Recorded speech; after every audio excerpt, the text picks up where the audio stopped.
Welcome to The Great Detectives of Old Time Radio from Boise, Idaho.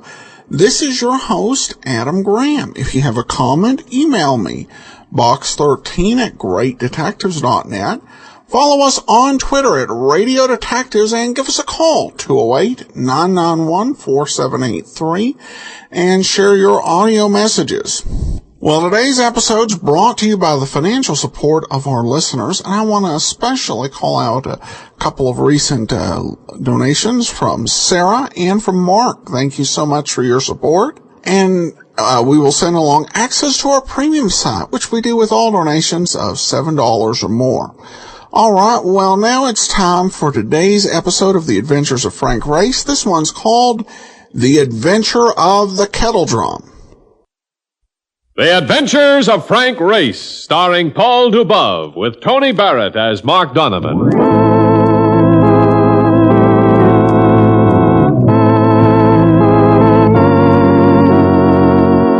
The war changed many things, the face of the earth and the people on it. Before the war, Frank Race worked as an attorney, but he traded his law books for the cloak and dagger of the OSS.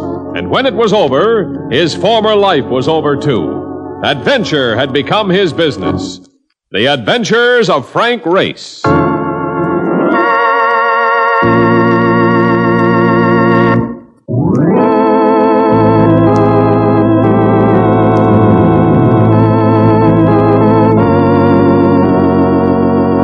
now we join Frank Race for The Adventure of the Kettle Drum.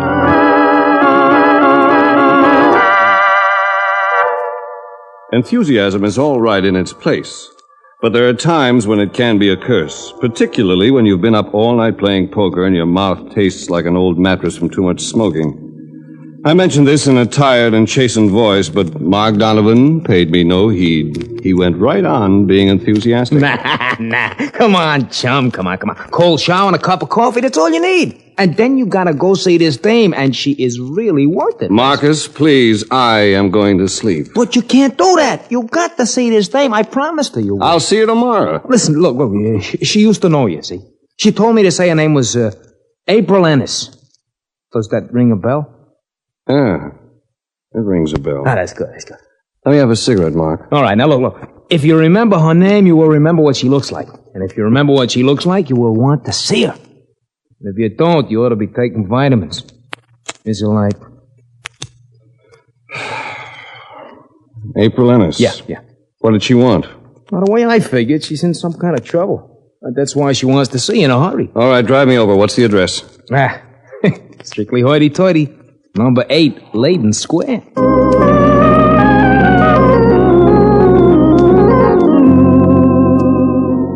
April Ennis. It'd been about 4 years since I'd seen her. She'd been quite a dish then. And one look registered the fact she hasn't lost a thing.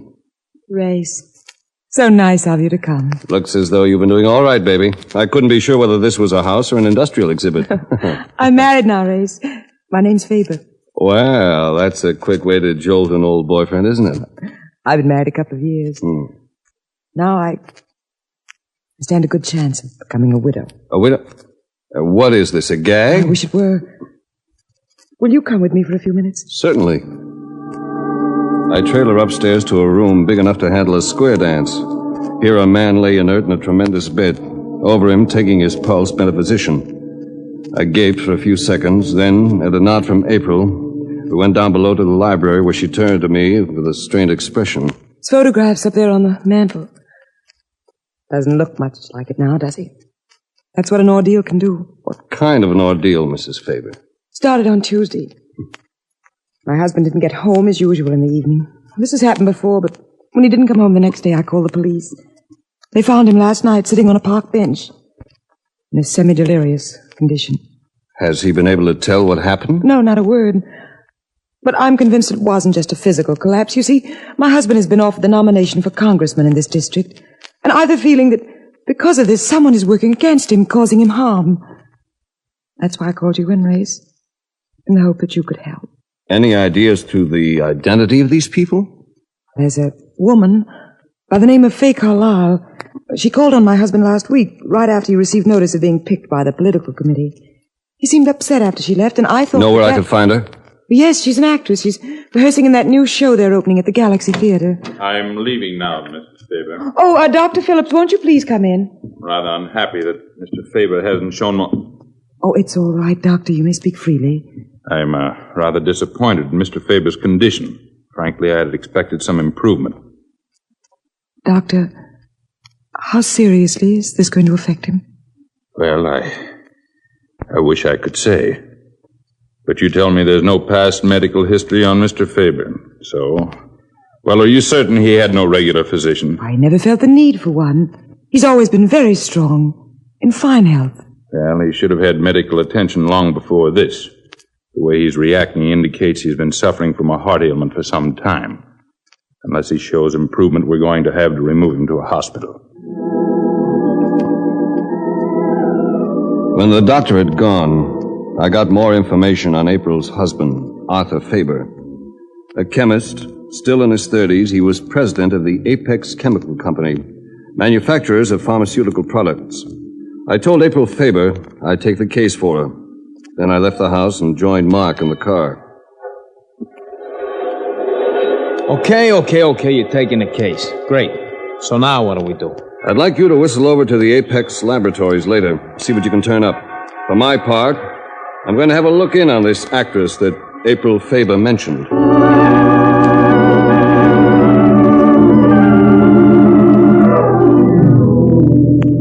I found Faye Carlyle in her dressing room. She sat before the mirror, touching up her face, and from my point of view, the scenery wasn't bad. Across the mirror, someone had scrawled a telephone number in lipstick. Parkway 2444. She noticed that this had taken my glance and wiped it away with a makeup towel. She stared at me in the glass and then turned around. If you're selling brushes, let's see your samples. Don't bristle, pet. I'm a writer, doing a novel on the theater. And I got the idea that taking you out to lunch would be a delightful way of picking up material. Got your throttle right down to the floor, haven't you? That's quite an approach. Oh, it's no approach. I'd really appreciate it if you go out with me. Might be interesting. But I tell you what, before I go, I've got to make a phone call. She went past me exuding the fragrance of taboo and kept me waiting for such a long time I began to think I'd been played for a yokel. But just as I was about to call it a lost effort, she came back with a perky smile of agreement. I waited in the corridor while she changed clothes. She presently appeared looking like something out of Sack's window. I told myself gleefully here was a case with definite possibilities. But I didn't revel in this thought very long. At the stage door, we were intercepted grimly by a blond male who looked as though he should have been playing tackle for Notre Dame. I estimated his weight at about 245 and set myself for some very fast judo. What's the idea, Faye? Look, Johnny, I certainly have the right to go out to lunch with someone else once in a while. You had a date to go to lunch with me. I call the office. I know you call the office. But we had a date just the same. I'm breaking it. Oh, no, you're not, honey. Tell this, Joy boy to get lost. Under the circumstances, I'll be glad to get lost. After all, you two seem... Race, please don't go. I said I'd go to lunch with you, and I will. Get going, mister. Look, old boy, I can imagine how you feel, but the young lady Listen, Joy boy. I don't want you to ever come around Faye again. Understand? Your statement is clear and to the point. And just so you don't forget, I'm going to tie a little string around your finger like this. I rolled with the punch, catching it on the shoulder, then swung one of my own, but the girl lurched against me and... Oh! Nice blocking, honey. Come on, Johnny. Let's just leave him here.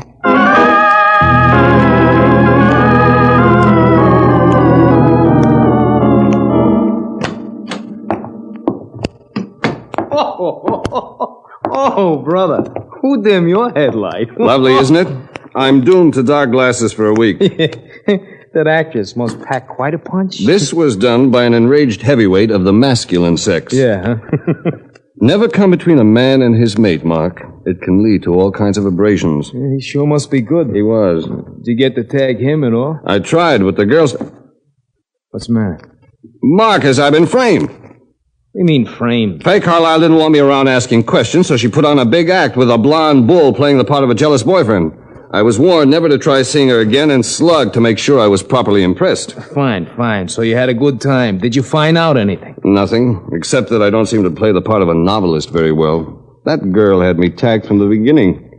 Even left me sitting in her dressing room while she went out and phoned the boyfriend. So I went... Wait a second, though. There was that phone number. What phone number? When I went into her dressing room, I noticed a phone number on her mirror. Parkway 2444. It was smeared on with lipstick. Faye wiped it off when she saw me looking at it. Now that I come to think of it, she was just a little bothered. You know what's a little confusing? What are you doing now? Calling that number. It might be a lead. Lead? It sounds like a dead end. Well, we'll try another tack. I give up. Who this time? Headquarters for a little information.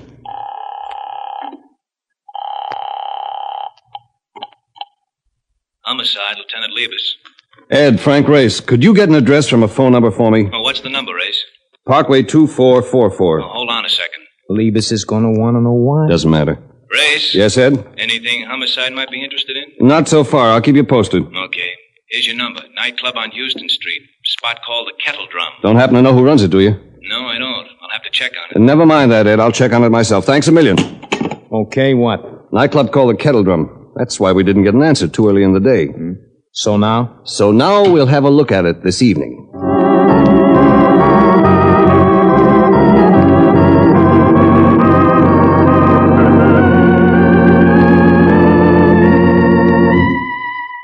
The Kettle Drum is one of those spots where the extent of your dancing depends on the strength of your elbows. Mark and I had a couple of drinks at the bar and then pushed our way through a door that led to the innards of the place. Race. Yes? Look, just what are we looking for? Anything we can find. Why? Because I got a hunch we were spotted when we stepped out of there. Maybe. Just the same, I'd like to find... Hey, a shot. Came from behind that door ahead. Somebody's office. Holy cow, it's a dame. Faye Carlisle. Get out and rustle up a doctor, Mark. She's still alive. Yeah, sure. She'd been shot through the chest. The gun lay smoking near her knees. The room had windows opening into the night, probably into an alley. While I checked this, a gurgle came from Faye Carlisle's throat. As I looked, she gave a last convulsion, and she was gone for good. Using a handkerchief, I picked up the murder weapon, a .38 automatic. And at the same time, the door opened. Hey, what's going on? Oh, no. It was Johnny, the jealous boyfriend. With him was an older man. And I could sense that in the minds of both, I was guilty of murder.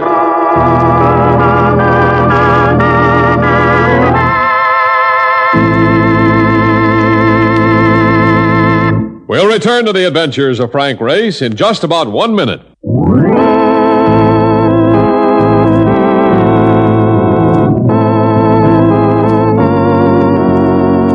And now we return to the adventures of Frank Race.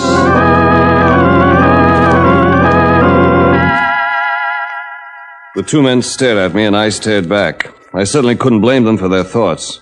They'd surprised me standing over the girl's body holding a smoking gun. The older man, sleek in white dinner jacket and maroon cummerbund, eyed me narrowly. You and the girl must have had quite a disagreement. I had nothing to do with this. I just found her here. Well, you lie. You shot her. Look at her, Troxel. She's dead. I'm going to get her. Johnny, they got the gun. I didn't kill her, Johnny. Give me a few minutes and I'll prove it to you. No, I'm going after him, Troxel. Gun or no gun. I'm going to get my hands on him. Where the light? He shut the light.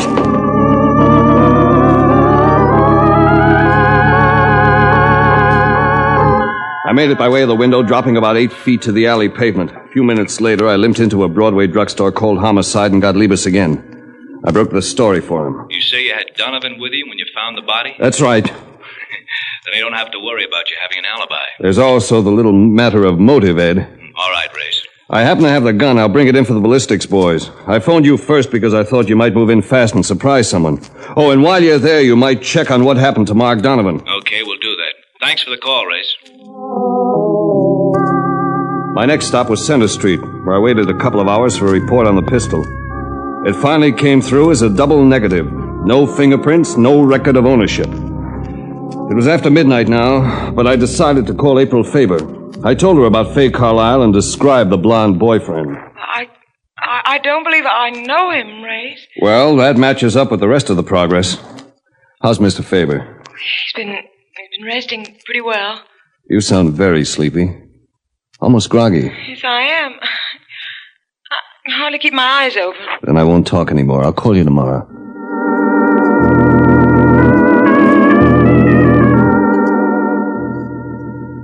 I was beginning to feel a little worried about Mark, so of course I headed back to the Kettle Drum. But the place was sealed by this time, with no one around but a pair of uniformed officers, who as usual were thoroughly noncommittal. Then, being very tired, I headed for home.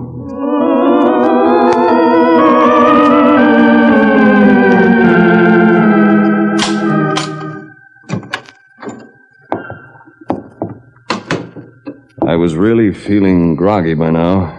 Getting back to the apartment was like reaching sanctuary. Groping for the light switch, I was thinking of what a hot shower would do for me. The next second, before my fingers could touch the button, I froze. I froze because there in the dark I could hear someone's heavy breathing, and it wasn't my own. While I waited motionless, trying to figure out what to do, a voice settled the problem for me. Turn on the light, Race. You have company. Tell him, Richie. You've got lots of company. And we both got heaters. So you can drop yours on the floor, huh? I'm sure you understand him, Race. Drop the gun. Now the light. It was the suave gentleman of the Kettle Drum, Troxel. With him was a saddle-colored companion who looked tougher than a cheap steak. Well, Race? Care for a drink? I believe we'll pass up the hospitality for now. I came here because I want to know the story on Faye Carlisle and Johnny Taylor. I'm afraid you're several steps ahead of me.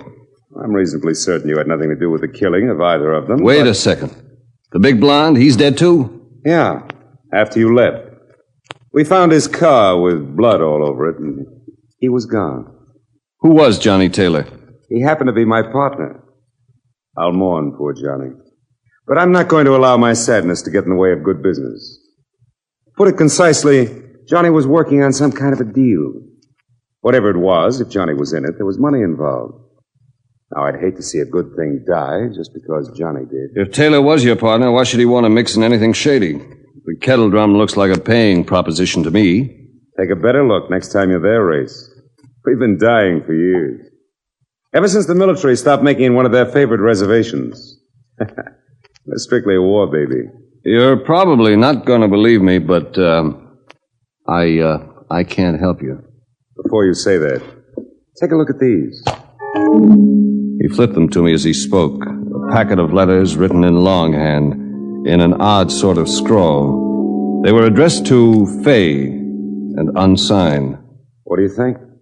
Where did you get these? Johnny Taylor had them. But now that he's gone, I'm sure we can consider them our property. How do you figure that? Just taking my pick of the leftovers. That's my hand. Now what's yours? I've been without sleep for about 2 days. I'm afraid I'm not thinking very clearly. Is he gonna play clam, boss? I thought he would. You're gonna have to let me handle him, huh? I'm afraid so, Ricky. All right. Take over. Sure. We're gonna take him where there ain't no people around that's gonna hear me yell. Come on, you sucker. This Ricky or Ricci, whatever his name was, wasn't exactly the YMCA type. With him propelling me to the door with the snout of a Luger and Troxel moving along with aloof deadliness, I felt anything but preoccupied. And then... You going somewhere, Race? Oh, Mark, and where have you been? Well, for the last 10 minutes, I've been right by this door, listening. Very glad to have you aboard. And these boys ain't gonna pester you no more, not while I got this smoker in my hand, are you, boys? Ah! And I wouldn't try that no more, either. You're liable to become an ambulance case. Now, go on, get back into the room, both of you. If you're smart, you won't try to follow us. Come on, Race. You look as though you could use some coffee.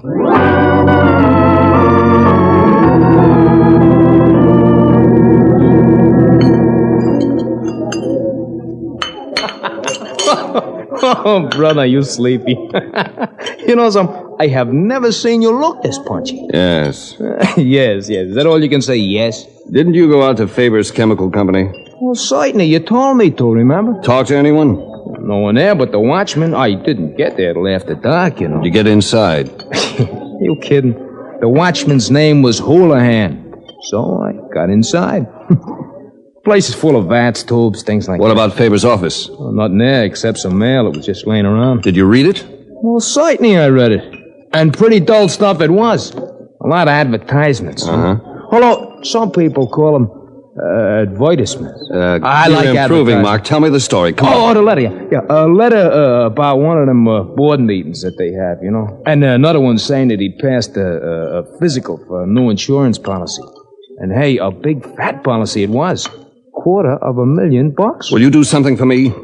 I am always doing something for you. As soon as I finish this course. I'd like you to go out to the Faber place. This late? I'd like you to get through to Faber's nurse on the quiet. Ask her to grab every vial that's held any drug she's administered to Faber. Ask her to hold them and not say anything about it. Oh, great. And while I am doing all the heavy work, what are you going to be doing? I'm going to pay a visit to that chemical plant.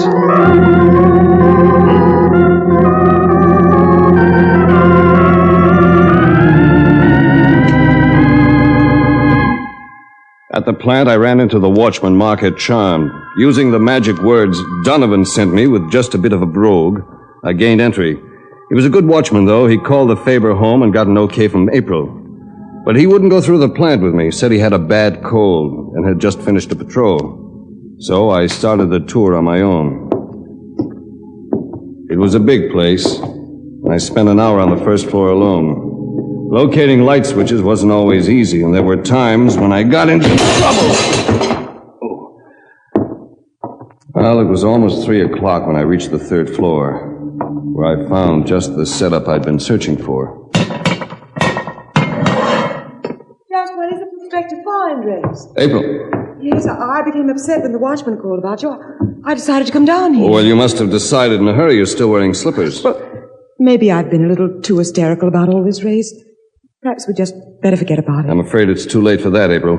This is a case of murder. That girl's death needn't concern us. It isn't only Faye Carlisle. Here, you come with me. Take a look inside this vat. Well, just the same, Race. She came very close to going into a dead faint. I remembered smelling ammonia in one of the tubes I'd investigated, so I found a mortar about the size of a cup and filled it with the stuff. It finally brought her out of her shock. I'll be all right now, Race. Good girl, that's fine. But that's some kind of body in there. It was a body. The way that acid is working, couldn't be anything at all in just another few hours. Who is it, Race? Well, I'm betting it's a lad by the name of Johnny Taylor. But who could have put him there? April, I'm afraid it was your husband. My husband? You can't be serious. I hate to say it, honey, but I'm very serious. Oh, no. Now, listen, some time ago, your husband chased around with Faye Carlisle. What? Like a lot of other men, he was foolish enough to put his thoughts about her on paper. With your husband up for this political nomination, Faye and this boyfriend of hers figured these letters would make Arthur Faber good pickings for blackmail. But Arthur wouldn't take it. He met Faye Carlisle and shot her to death. And then he killed Johnny Taylor and brought him here. Taylor's body was shoved in the acid to make it disappear, so it would look as though he'd just run out on Faye Carlisle's murder. No, how could Arthur do all that? Why, he's been suffering from a heart attack. That was his alibi. His beautiful alibi. How could a man kill anyone while he was in bed with heart trouble? And that's why you've been so groggy. You were drugged, you and that nurse. So you'd be too groggy to know when Arthur Faber was slipping out to commit murder. But he's heart trouble. Honey, have you ever heard of goof pills? Well, you wouldn't have, but they were used during the war by draft dodgers. It made them seem to have heart trouble. Oh. Your husband's a chemist. He knew how to make those pills for his own use. Race, I can't believe all this. I'm sorry, honey. I'm afraid the police will. And I happen to have the motive in my pocket, the blackmail letters, with the handwriting matching your husband's office memos. And then there's the Johnny Taylor Corpus Delicti. Arthur. It's a pity you had to discover all this, Mr. Race. Pity for you, that is. It was Arthur Faber, all right. Dapperly dressed and looking as healthy as a round of golf. He was gripping a pistol and gripping it steadily. Arthur, you're ill. You shouldn't be here. I think Mr. Race explained that situation very well, my dear. I even had that silly nurse giving me injections of water which she thought was medication. But I'd like to know what led you to suspect me, Mr. Race. The doctor said your illness indicated a heart condition that had existed for a long time. But in your office, my partner found a letter that showed you just passed a physical examination for an insurance policy. Ah, yes, the unforeseen circumstance. It's a shame. Because now I shall have to see to it that you join our friend Johnny Taylor. And you too, my dear. Arthur. I'm sorry, but I have no other alternative. You'd clutter up my peace of mind no end. Look, we're both allergic to acid, I'm sure. I'm really very sorry. All right, since you insist on the acid, I'm going to insist on this ammonia. You blinded me! You... Oh, sorry, Faber, but that's all for you.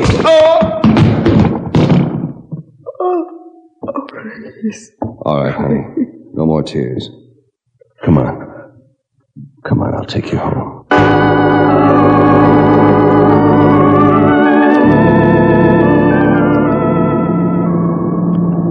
Well, now you can get some sleep, right? I don't feel much like it now, Marcus. The tiredness is past. Yeah. You don't sound as though it has. Something else now. That girl and what I had to do to her. Hey, that's right, isn't it? Yeah, that's right. She was an old flame, wasn't she? One of the biggest and brightest. Yeah. Oh, but look, kid, it ain't gonna do you no good thinking about it. No, there are times when thinking doesn't pay. Yeah. Hey, look, you want to stop for a drink, huh? Yes. Oh, yes. Tonight I really need one.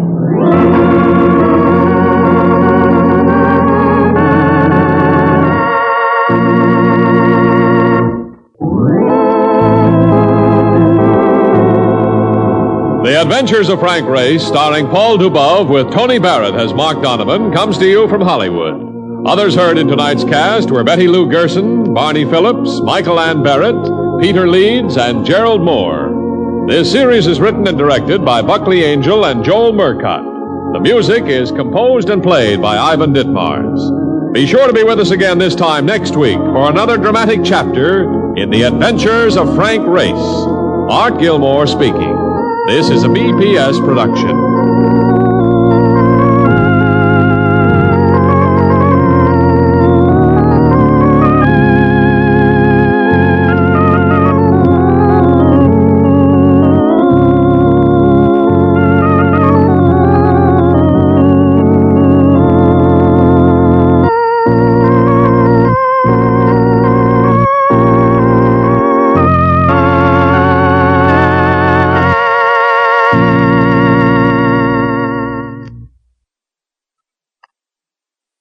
Welcome back.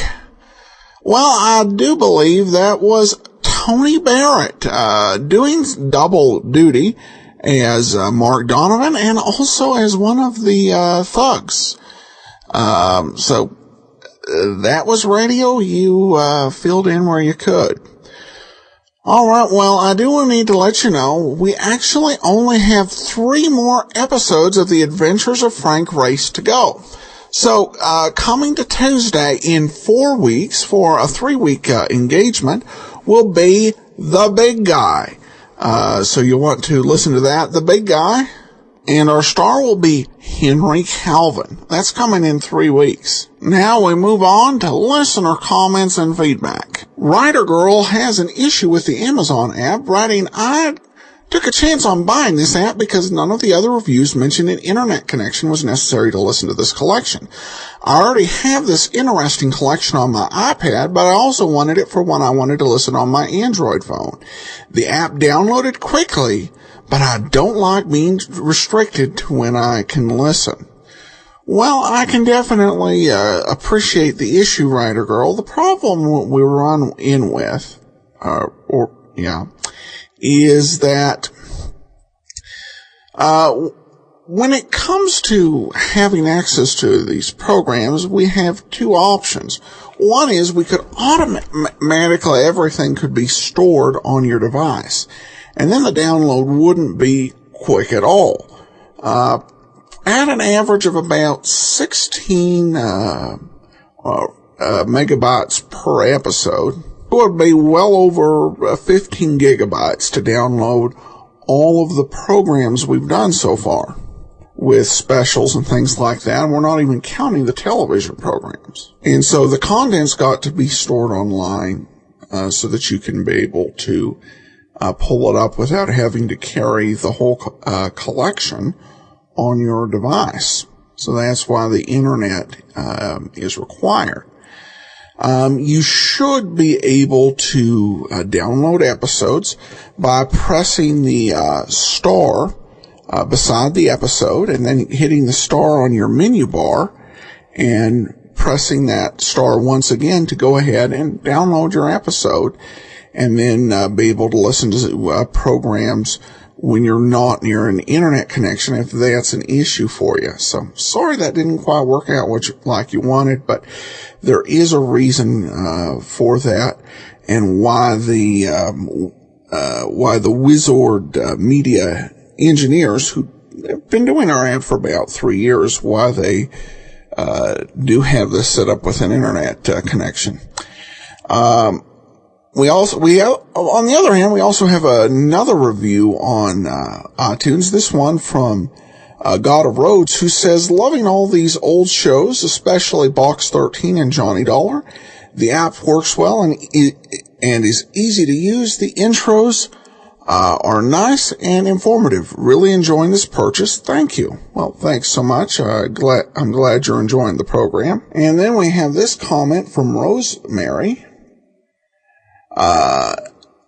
I read that one. There's actually another comment on Facebook. This one from Lori, who says, I'm a new listener to the iPhone app. Love it. I have a question about the music at the beginning of the program. I would like to have it as a ringtone on my phone. Is it available? I did go ahead and email the MP3, which is the main thing you'll need. I'll have to see if there's a good way for me to make that available for folks who would like that on their phone. But thanks for the comment and the suggestion. That'll do it for today. We return tomorrow with part 3 and part 4 of the Chesapeake Fraud Matter, and then join us back here next Tuesday for another episode of Frank Race. In the meantime, send your comments to box13 at greatdetectives.net. Follow us on Twitter at Radio Detectives, and be sure to fill out our listener survey, survey.greatdetectives.net. From Boise, Idaho, this is your host, Adam Graham, signing off.